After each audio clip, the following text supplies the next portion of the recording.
In this horror game, your country is in dire need of water, and it is up to you to make sure that they get it.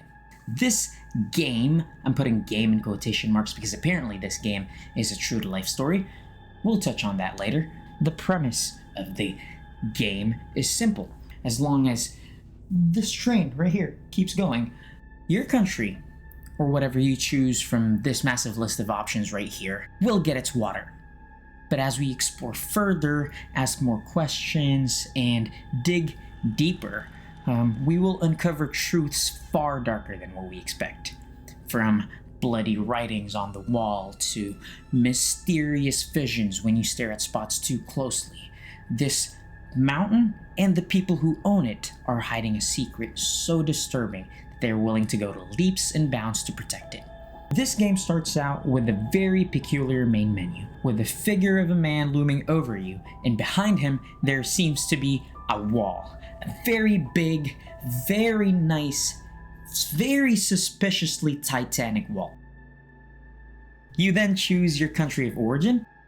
The country you choose will provide some aesthetic differences, but most of all, it also influences your difficulty. Don't worry, the difficulty is not based on whether your country of origin is a third world country or not, because if it was, I'd be cooked.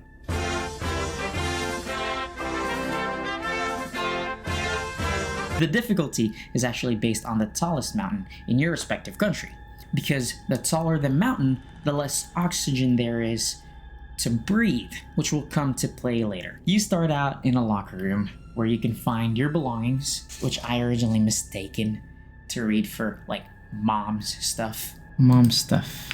Anyways, we'll meet Mo later. Looking around the room, we'll find references to our chosen country and a person talking with us through a glass panel. We never get to meet the man or woman talking through the panel, as the only interaction we have with them for the rest of the game is us submitting our contract and them urging us on into the elevator. Going up through the elevator, the same 3 words flash again and again. Train must run. Train must run. Train must run. Which gives us a hint, a little tiny hint, on what we'll be doing for the rest of the game. Up top, we meet our boy, the one, the only, Mo. Mo gives us instructions on how to run this whole operation, from how the train works to how we get our oxygen. Now that we're here, let me explain how to survive this hellhole and the stuff you need to do in order to have oxygen. First, we have to keep the train running. How do we do that, you ask? Well, my friend, I present to you the whistle.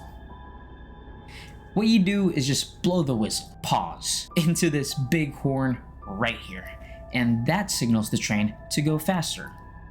There is one downside though to blowing the whistle, and that is oxygen, or your lack thereof when you're doing it. For that, you have these canisters of oxygen, which you'll have to bite into to satiate your lungs. How do you get these canisters though? Well, you get them by keeping the train running at a certain rate that the company wants you to produce. Doing that grants you tickets here in this printing station that you can use in exchange for oxygen canisters here in this dank machine. There's also another way of getting tickets, which is to gather fishes and white sticky stuff that gets stuck on this drainage using the bucket and putting it into this thingamajig right here. With that, Mo then leaves us to our own devices, and now we are free to explore to our heart's content. Not that there's much to explore, but good God, there is a lot to uncover. First off, if you stare into this crevice right here, just stare at it long enough, the game will reward you with a duck. And you can name this little guy later on. And moving on to less important stuff, if you stare at this certain spot over here, you get the surprise of a lifetime. Have a look for yourself. Next, staring at this grate over here gets you this cutscene. The game isn't shy about letting you know that this place isn't what it seems, that the job you signed up for is more than meets the eye.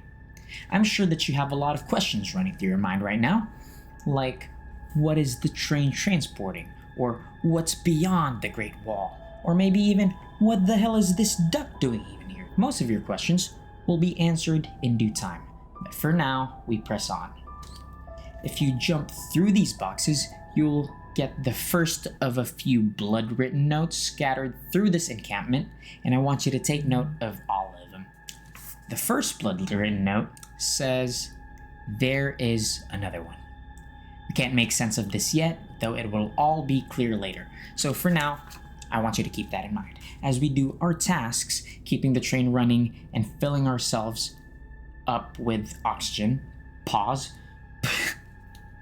the train will cease to work, and the first building, which was previously blocked off, will now open up to us. Once we enter through this hallway, strangely, it is filled with breathable air, and continuing on in a room of bright light, we will meet our overseers.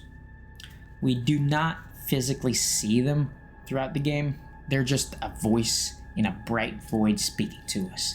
After they're done introducing themselves and threatening us with lack of oxygen if the train ever stops moving, they urge us on to continue to work. We do just that, of course, being the good boy that we are. However, it is at this point where we climb the outhouse and find another blood note, this time saying, "I will hide it somewhere safe." Hide what exactly? Still, we can't make sense of all this, so we continue on. Calling for the elevator at this point will make Mo available to us for questioning. I will only highlight the important ones that actually give us context because more than often, Mo is a useless bint and will skillfully avoid the subject. Does he do it on purpose? Asking Mo about this grave will tell us a bit more about Ni. Ni is our predecessor, who we are sent in to replace because of his untimely death. Alarm bells are ringing right now. What do you mean untimely death? His death, although as suspicious as it may seem, seems to really take a toll on Mo. Pointing Mo to this structure near the wall, we learn that Ni is responsible for it. He apparently built it in order to get over the wall. We also learned that Ni has been partly responsible for the destruction that was caused here in the outpost.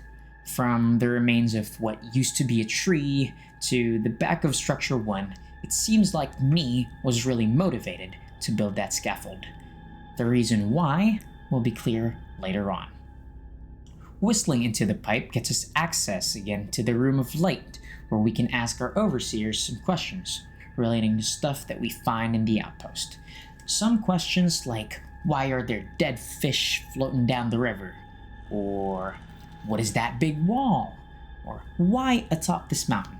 To save your time, none of these questions matter because your overseers, surprise, surprise, lie. Lo and behold, the mysterious force we never get to see is lying straight to our face. None of their answers matter because all of it is a front to what seems to be a gargantuan lie. The answers we'll have to find ourselves. Once we head out and continue doing this monotonous cycle, we realize that there's one more location we haven't unlocked, and that's the observatory. You ask Mo why he can't go up there, but he says that only people who have stuck with a job for a certain amount of time are available up there. Regardless, starving for answers, we grab planks and build the pathway ourselves. Once we do that, it becomes apparent that whatever we are being fed couldn't be further from the truth. What the train is hauling isn't just random cargo, it's bodies. Dead bodies. You turn around knowing your reality has been shattered. Then in front of you, the last writing could be seen. In my mouth. It still doesn't add up. The notes do not make any sense. You try to head back, hoping to escape. However, Mo is already there. He destroys the bridge and runs to the only possible place. Building 1, the Capitol building. Without having any choice, you chase after him. You take one final breath, about to face the truth. It's time. You walk in and you see Mo, on top of a pedestal. The voices once again begin speaking, but this time you know for sure that they are lying. Once more, but in futility, they try to spin their web of lies, but it does not work. For you know the truth. They say that the train only holds animal carcasses, and that you didn't kill them, so you are absolved from any guilt. No. You have seen too much. They ask you to make a choice, to stay and work or to leave in peace. So we leave. Heading for the elevator, we begin to have doubts. It can't be that easy, can it? The elevator beckons to life, and as you're going down, you get this uneasy feeling. Just as you begin to climb, the cable breaks and your player plummets to their end. Tragic. The government always wins. They couldn't let you leave because you knew too much. But what if we didn't leave? What if we stayed? So we do. We decided to stick with it, because after all, our hands are clean. They pay too well, and the benefits are way too great. You stay and work, but the ground beneath your feet shakes. It trembles as dead carcasses start falling from the sky. You look up to see the filtration plant malfunctioning, the wall slowly crumbling. Your end is nigh. You head to the elevator. It doesn't work. You think, and there, just below the elevator, you see another bloody writing. The water leads nowhere. Then suddenly, it all clicks. Nee was trying to tell us something. Putting all these bloody writings together, we get, there is another one. I will hide it somewhere safe. In my mouth. So you head to the grave, and using your bucket, you dig up Nee's corpse. There, you get the black whistle. So you head towards the horn and blow as hard as you can, and suddenly the train slows down. You do it again and again, hoping you have enough time. Then the train screechingly halts to a stop. So you blow down the whistle one last time, and just before the wall breaks, the train starts moving backwards. And that's where our story ends.